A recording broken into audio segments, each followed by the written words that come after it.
Bapak, Mama, Saudara, Saudari, mari kita siapkan diri dan hati mendengarkan firman Tuhan dan merenungkannya pada hari raya Kristus Raja Semesta Alam. Dalam nama Bapa dan Putra dan Roh Kudus. Amin. Tuhan bersamamu dan bersama rohmu. Inilah Injil suci menurut Yohanes. Dimuliakanlah Tuhan. Ketika Yesus dihadapkan ke pengadilan, bertanyalah Pilatus kepadanya, "Engkaukah raja orang Yahudi?" Jawab Yesus, "Dari hatimu sendirikah engkau katakan hal itu?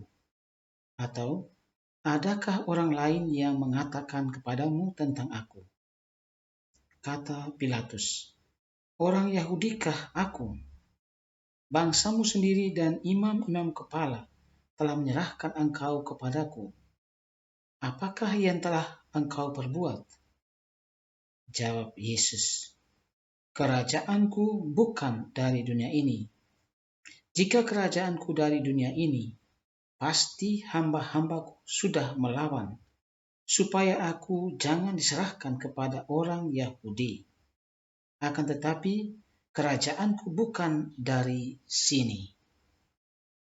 Maka kata Pilatus kepadanya, "Jadi engkau adalah raja?"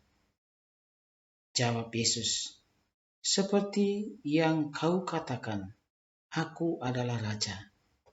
Untuk itulah aku lahir dan untuk itulah aku datang ke dunia ini, yakni untuk memberi kesaksian tentang kebenaran. Setiap orang yang berasal dari kebenaran mendengarkan suaraku." Demikianlah sabda Tuhan. Terpujilah Kristus. Bapak, Mama, Saudara-saudari umat beriman terkasih. Yesus mengatakan dalam Injil Yohanes hari ini, "Seperti yang kau katakan, aku adalah raja.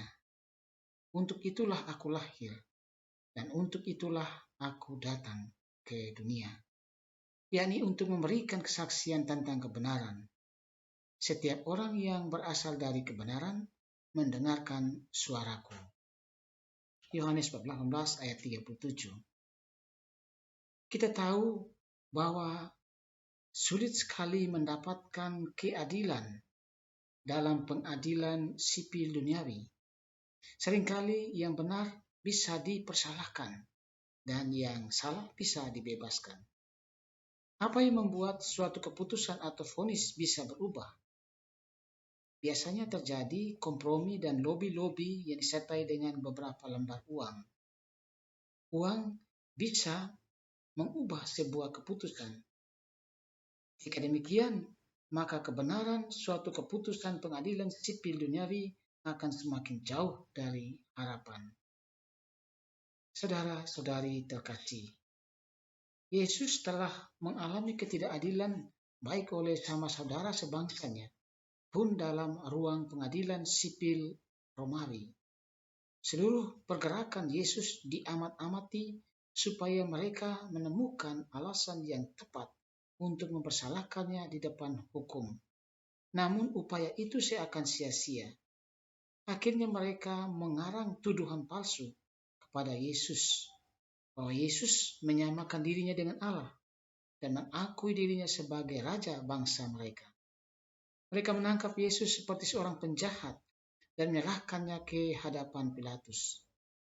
Seharusnya perkara itu diurus di dalam pengadilan agama Yahudi atau yang dikenal Sanhedrin.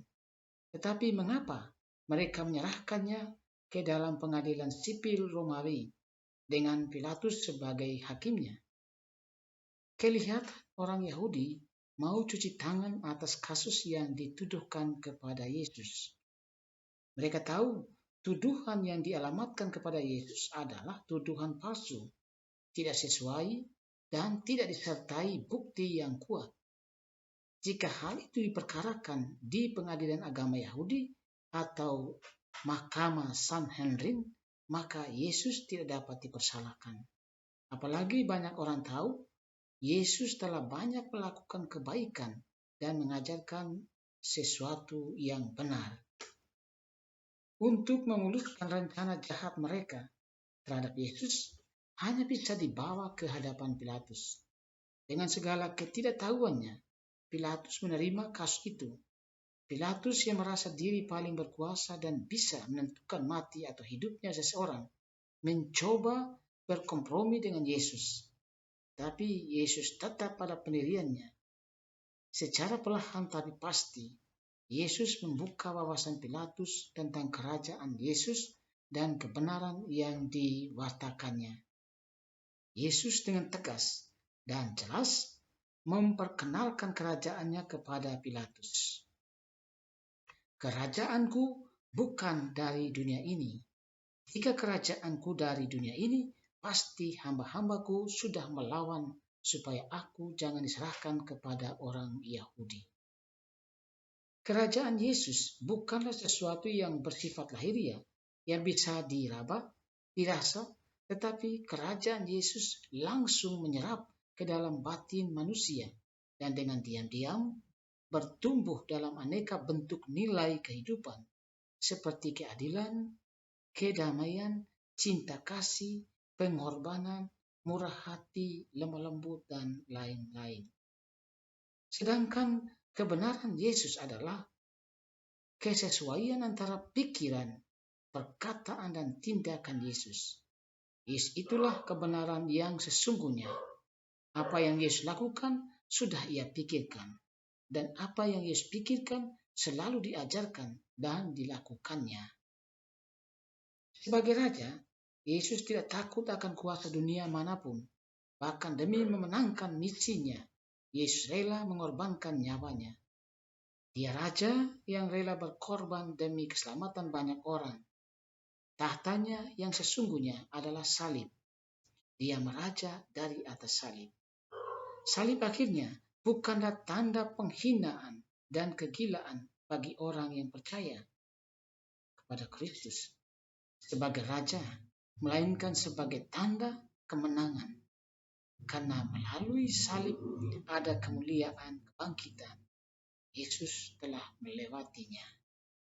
Saudara-saudari terkasih, sebagai orang yang percaya kepada Kristus sebagai Raja semesta alam, pilihan kita adalah menampilkan nilai-nilai kerajaan Allah dalam hidup harian kita, seperti berlaku adil terhadap sesama, bersikap jujur, rela berkorban, saling mengasihi, melakukan apa yang kita pikirkan dan berpikir serta mempertimbangkan secara bijaksana sebelum kita melakukan sesuatu.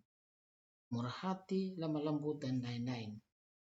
Jika nilai-nilai ini kita hidupi dan hayati kini dan di sini, maka pada saatnya nanti, dengan adil dan bijaksana, Dia akan memberi tempat yang pantas bagi kita di dalam kerajaannya. Sukacita kekal pun akan kita alami. Tetapi, jika kita tidak menghayati dan menghidupi nilai-nilai kerajaan Allah itu, jika kita tidak mendengarkan suara Yesus, Sang kebenaran sejati, maka bukan tidak mungkin kita akan dibuang ke dalam neraka yang menyala-nyala. Di sana akan ada ratap dan kerta gigi.